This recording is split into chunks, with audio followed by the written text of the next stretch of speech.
Hi hello welcome to 24/7 news TV. ఈ రోజు మనతో పాటు బీజేపీ పార్టీ నాయకులు సునీల్ రెడ్డి గారు ఉన్నారు. ఆయనతో మాట్లాడదాం. హాయ్ సార్, నమస్తే. నమస్తే అండి. ఎలా ఉన్నారు సార్? మంచిగున్నా. ముఖ్యంగా నిన్న పాకిస్తాన్‌కి మనం ఒక మంచి ధీటైన జవాబు చెప్పినాం.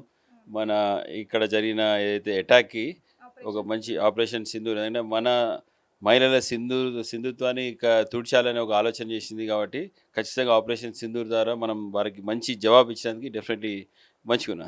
ఇప్పుడు ఆపరేషన్ సింధూర్లో ఏదైతే పాక్ వాళ్ళు ఉగ్రవాదులు చనిపోయారో వాళ్ళ అంత్యక్రియలకు పాకిస్తాన్ ఆర్మీ పాల్గొనడం ఎలా చూడాలి? అంటే ఉగ్రవాదాన్ని ముందుగానే పాకిస్తాన్ ఆర్మీ ప్రోత్సహిస్తుందా? 100% అందులో అనుమానం ఏం లేదు. పాకిస్తాన్ అనేది ఇప్పటికెళ్ళి కాదు, ఎప్పటికెళ్ళో ఈ లష్కర్ ఈ తోబాలు లేకపోతే ఈ ముజాహిద్దీన్లు వీళ్ళందరినీ కూడా ఎన్నుకుండి సపోర్ట్ చేసి వాళ్ళకు ఆర్గనైజేషన్ పరంగా ట్రైనింగ్ ఇప్పించి వాళ్ళ ఉన్న ప్రదేశంలో వాళ్ళందరికీ కూడా ఒక ఏది అన్నీ కూడా సపోర్ట్ సిస్టమ్ అనేది ఏర్పాటు చేయడం, అందువల్లనే ఈ టెర్రరిజం అనేది పెరిగింది. ఇవాళ టెర్రరిజం కానీ లేకపోతే ఇంకేదైనా కానీ ఒక ప్రాపర్ సపోర్ట్ లేనిది ఎవ్వరు కూడా ఈ ఈ ప్రపంచంలో బతికే పరిస్థితి లేదు. సో అలాంటిది మనం చూసాం గతంలో కూడా ఏ విధంగానైతే అజార్ మహమూద్ ఇక్కడ మన భారతదేశంలో అటాక్ చేసిన తర్వాత హైజాక్ చేసి ఏ విధంగా పాకిస్తాన్లో ఆఫ్ఘనిస్తాన్లో ల్యాండ్ అయ్యానని ఏదైతే రిలీజ్ చేసుకోవడం జరిగిందో, పాకిస్తాన్ ఈ చర్యల వెనుక ఉన్నది.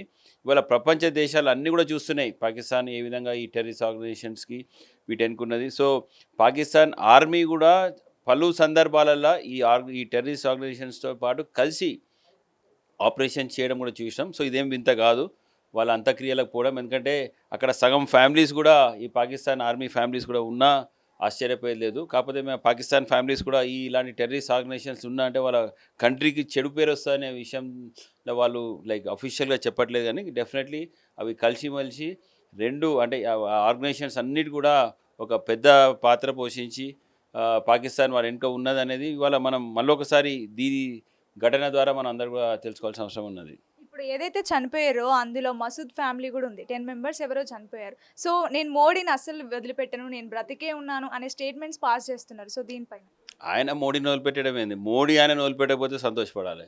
అది ఆయన అదృష్టం ఏదో బయటపడ్డాడు. మన భారతదేశంలో ఇప్పటివరకు జరిగిన ప్రతి ఒక్క అటాక్ వెనుక ఆయన ఉన్నాడు. ఇవాళ ఎంతోమంది మరి ఆయనకి ఇవాళ ఆయన కుటుంబం చనిపోతే ఇవాళ ఆయనకు బాధ అనేది తెలుస్తుంది. మరి ఎంతమంది ఫ్యామిలీస్ ఎంతమంది ఇక్కడ వ్యక్తులు చనిపోతే మరి వాళ్ళ కుటుంబాలు ఏ విధంగా బాధపడతాయనే ఆలోచన రాలేదు. సో డెఫినెట్లీ ఇవాళ మన ప్రధానమంత్రి నరేంద్ర మోడీ కాదు, మన ఒక సామాన్య మహిళ సింధూరాన్ని తీసేస్తే ఇవాళ ఏ విధంగా చర్య ఉంటుంది భారతదేశం వాటి మీద అనేది ఇవాళ మనం చూపెట్టాం. మన ప్రధానమంత్రి నరేంద్ర మోడీ కాదు, వారి దిక్కు చూసే అంటే కూడా ఇవాళ భయపడే పరిస్థితి పాకిస్తాన్కి ఉన్నది. సో డెఫినెట్లీ వాళ్ళు ఏమీ చేయలేరు, మన భారతదేశాన్ని ఏం చేయలేరు. వాళ్ళు ఏది చేసినా ఇది ఇంకా చాలా సీరియస్గా ఉంటుంది. ఇవాళ మసూదే కాదు, ఆయన లాంటి ప్రతి ఒక్క టెర్రరిస్ట్ ఆర్గనైజేషన్ కూడా మట్టి కూర్చే పరిస్థితి ఉంటుంది. కాబట్టి మరి పాకిస్తాన్ కూడా ఇప్పటికీ దీంతోనైనా బుద్ధి తెచ్చుకొని అలాంటి టెర్రరిస్ట్ని వాళ్ళు సపోర్ట్ చేయకుండా, అలాంటి లీడర్స్ని సపోర్ట్ చేయకుండా మరి వాళ్ళందరినీ వెంటనే మరి క్యాప్చర్ చేసి ఇండియాకి ఇస్తే ఇంకా సంతోషమని ఈ సందర్భంగా తెలియజేస్తున్నాం. Okay sir, thank you so much. Thank you.